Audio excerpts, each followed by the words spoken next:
Welcome back to Legion Builds, where I bring your favorite fictional characters to life in Dungeons & Dragons. Today we have a fun character for you, a slimy, monster-summoning, teenage-hating wizard, Renee Belog. I'm sorry, wrong movie. Right actor, wrong movie. Ivan Ooze, the Scourge of the Power Rangers, in a standalone movie that has no connection to the series in any way and was just full of stereotypical 90s moments. Looking back as an adult on Power Rangers is a weird thing. Our first goal is to make you a stereotypical Power Rangers villain. That means monster minions. Lots of monster minions. Next, you're not too bad in a fight yourself. With teleportation and devastating energy blast, finally we need some shapeshifting abilities. You're made out of ooze after all, you're basically Play-Doh. We're using standard point array and we're not multi-classing. You're probably thinking this will be an easy build. Boy, are you wrong. Let's begin with intelligence at 15. You've spent a lot of time preparing for the day you can have your revenge, and you are ready. Calm will be next at 14. Being made of sentient slime can have some advantages, like you don't have any organs that you have to maintain. Charisma will follow at 13. You might be made of slime, but your rep always precedes you. Wisdom will be 12. You tend to fly off the handle, but you can control yourself until pushed too far. Dex will be 10, but we're dumping strength as, well, you are a pile of slime. You don't really have much in the way of muscles or bones or just about anything, though for some odd reason you have Charlie horses and stiff necks. This is weird to say, but D&D actually does have a slime race of creatures for players, plasmoids. This is currently Unearthed Arcana playtest material for a future book, and that future book will be released within a few weeks of this video releasing. Spelljammers. If your DM doesn't allow Unearthed Arcana, I'm sorry about that, but don't worry. As I said, Spelljammers is on the way. Place +2 into Con and +1 into Intelligence. Amorphous lets you squeeze through spaces as narrow as 1 inch, provided you're naked and carrying nothing.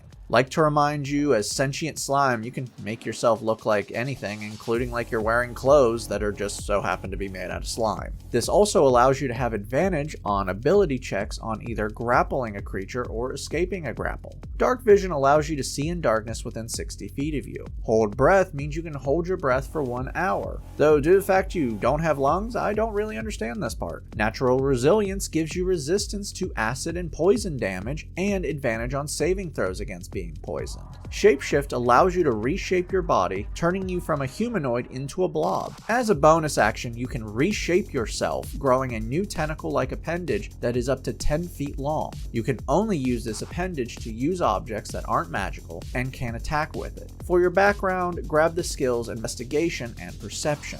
Now, I would like to say, this is the Unearthed Arcana version of Plasmoids, as I've already stated. There could be changes between the Unearthed Arcana and Spelljammers books. So, once Spelljammers release, compare the two and make appropriate changes. We're going 100% Wizard with this build. 4 skills take Arcana and History. You may have been trapped for over 1,000 years, but have knowledge of evil things that have happened while you were away, like the Brady Bunch reunion.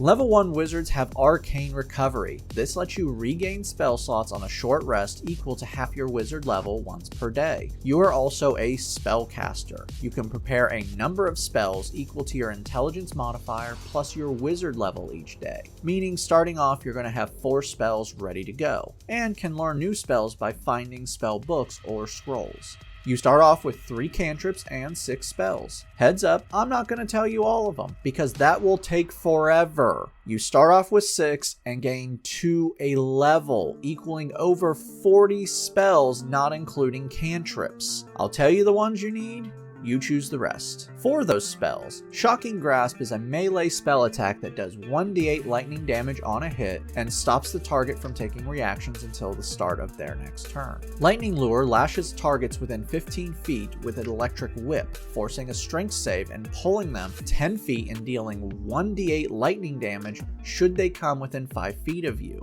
Mage Armor gives you an AC of 13 plus your dex for 8 hours, which means you have an AC of 13. Yep, welcome to Wizard. Charm Person hypnotizes one person within 30 feet of you for 1 hour should they fail a wisdom save. They believe you are their friend, but when the spell ends, they will know what you did. Witchbolt fires crackling energy at a target within 30 feet of you, causing 1d12 lightning damage on a hit. You can maintain this spell for 1 minute and spend your action each turn to deal an additional 1d12 damage. This spell ends if you use your action for anything else, if they move outside the 30 feet, or gain total cover. Oh yeah, they can keep moving while you do this. Make sure they can't get away from you. Shield adds +5 to your AC as a reaction. Level 2 wizards gain their subclass. Time to start summoning stuff with the School of Conjuration. Conjuration Savant lets you learn conjuration spells you find in half the time. Minor Conjuration lets you conjure an inanimate object to your hand. The object can be no more than 3 feet on the side and can't weigh more than 10 pounds. And it has to be something you've seen, like a snow globe or a flute. Like I wouldn't reference the weird things he does in this movie. For spells, Disguise Self creates an illusion around you, making you appear as someone else for 1 hour. This is just an illusion, and your true self can be visible if the illusion is smaller or bigger than you, and if they touch you, they will know. Level 3 wizards get 2nd level spells. For your new spell, Misty Step is a 30-foot teleportation you make using your bonus action. Level 4 wizards receive our first ability score improvement. Let's bump up intelligence to an 18, meaning you can now prepare 8 spells a day. For your new spell, let's get better shapeshifting. Alter Self lets you change yourself for 1 hour while you maintain the spell. You can use this spell to grow gills and fins, turn your hands into weapons, or completely change your form into someone else. This is not an illusion, but you can't shapeshift clothes, so use Disguise Self to create clothes for you, or just carry a wardrobe around. Level 5 wizards gain 3rd level spells. Let's grab a couple good ones for you. Lightning Bolt fires a bolt of lightning towards your enemies. The bolt is 100 feet long and 5 feet wide. Every creature within the line or next to the line must make a dex save or take 8d6 lightning damage. Counter Spell interrupts another person's spell that you see being casted, shutting it down if it is 3rd level or lower, or forcing you to make a DC to stop it. You'll be able to add levels to this soon to stop even higher spells. Your now character level 5, Shocking Grasp and Lightning Lure now do 2 damage dice each. Level 6 wizards of the Conjuration School now have Benign Transportation. As an action, you can teleport 30 feet to a spot you can see, or you can teleport a willing creature trading places with you. You can only use this once per long rest, or when you cast a Conjuration spell. Let's give you some Conjuration spells with some minions to help this out. Summon Shadowspawn pulls a monster from the Shadowfell to serve you for 1 hour while you maintain the spell. Once summoned, you choose its form, granting it different abilities. Those forms are Fury, Despair, and Fear. To fight those teenagers, choose Fear and gain advantage on attacks after it scares them with its dreadful scream action. Summon Undead is like Shadowspawn, but for undead creatures. When you summon it, you choose the form from Ghostly, Putrid, or Skeletal. I would go with Putrid to poison the Rangers. Plus, let's face it, you're slimy. Level 7 wizards receive 4th level spells. Let's amp up teleportation with Dimension Door. This gives you a 500-foot teleport to a location you can describe, see, or just give general directions to. Be warned though, if you teleport into something or someone, the teleport ends and you take 4d6 force damage. Charm Monster is an upgraded version of Charm Person, but now you can target any creature, not just a humanoid. Level 8 wizards gain another ability score improvement. Cap off intelligence to prepare 13 spells a day at this point. Let's grab some more monsters. Summon Aberration summons a creature from the far realm to serve you while you maintain the spell for 1 hour. You once more choose its form, either Beholderkin, Slad, or Starspawn, granting them different abilities. I don't really have a preference for this one, but Starspawn and Beholderkin can cause psychic damage. Summon Conjuct is just like all the others, but summons artificial creatures. For this one, choose the form of clay, stone, or metal. All the options are really good again.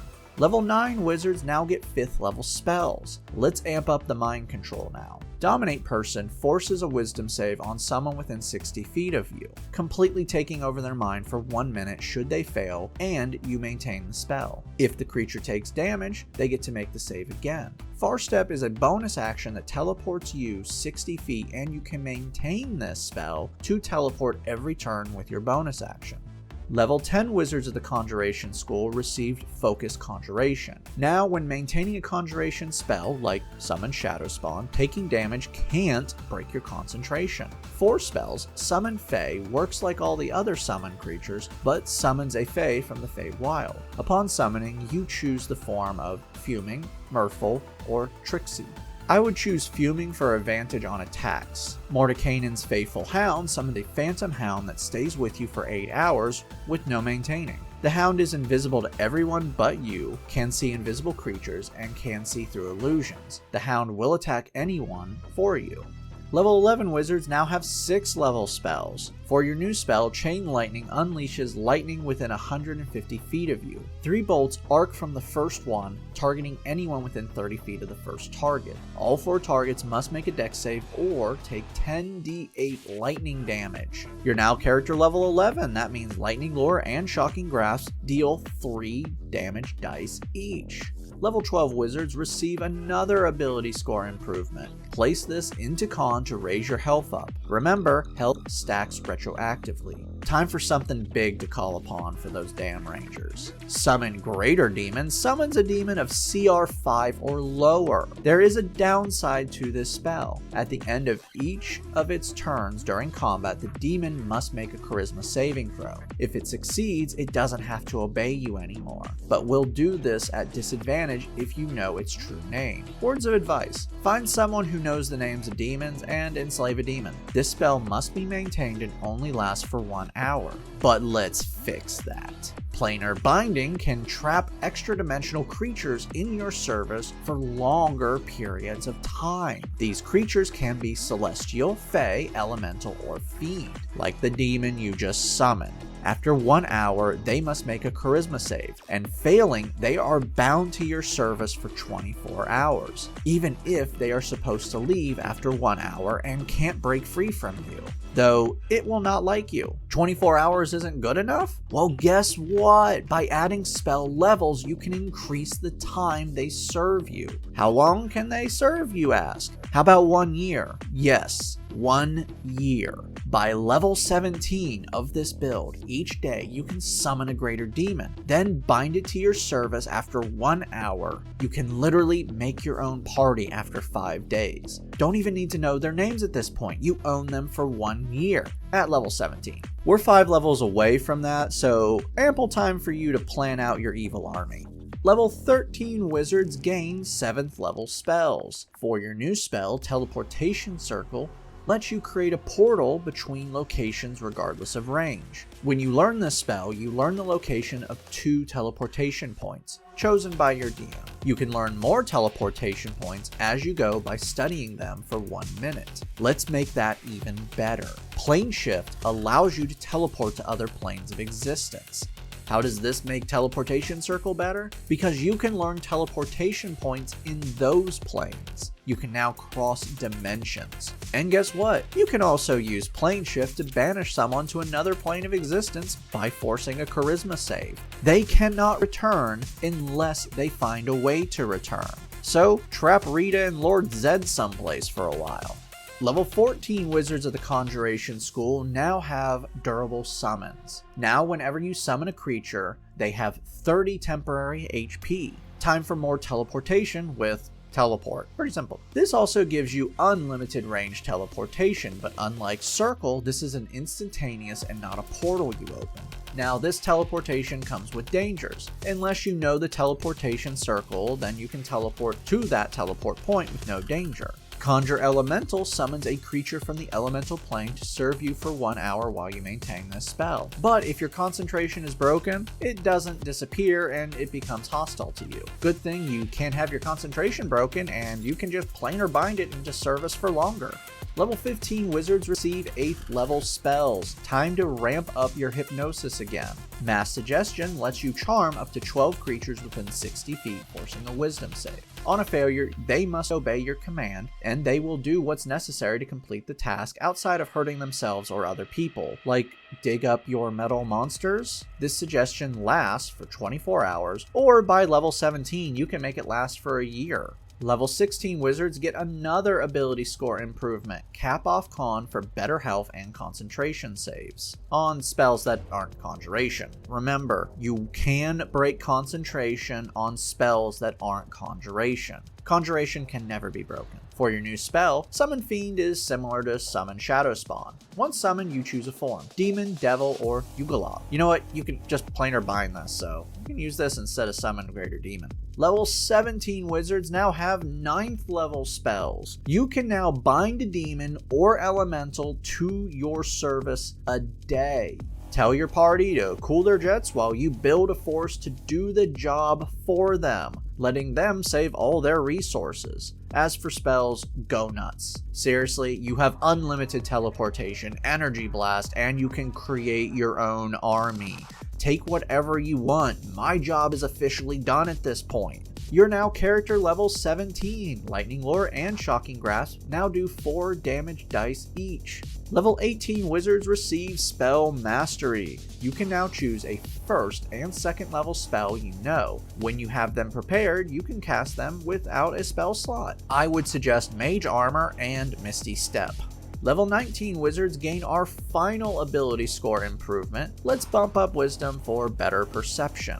Or place it wherever. I've given you an army. Go wild. Our final level is level 20 wizards, and you get Signature Spell. Choose 2 3rd level spells you know. Now you will always have them prepared, no longer counting them towards your total prepared spells. You can cast them without using a spell slot once per short or long rest. I would take Lightning Bolt and one of the summon spells like Shadowspawn or Undead. Now that we've made it to level 20, let's recap how this build should look. Your stats should be Strength 8, Dex 10, Con 20, Intelligence 20, Wisdom 14, Charisma 13. It's time to look at what we have done. First and foremost, you can create your own army. When you summon a creature, your concentration can't be broken. They gain temporary hit points, and if they are a fiend, fae, or elemental, you can bind them to your service for up to 1 year. Offensively, you're a force of nature, unleashing devastating blasts of lightning and have unlimited teleportation range, meaning you can get away from enemies faster and lay it on them. Finally, you can shapeshift and control minds, all with a health of 180, which is damn good for a wizard. Downside: well, like all spellcasters, you have a lot of concentration spells. All your summons require it. You can get around this by binding them, but there is one drawback to this. It takes 1 hour to bind them, and if you try to bind them for 1 year, you can only do that once a day, as you only have 1 level 9 spell slot to use with this.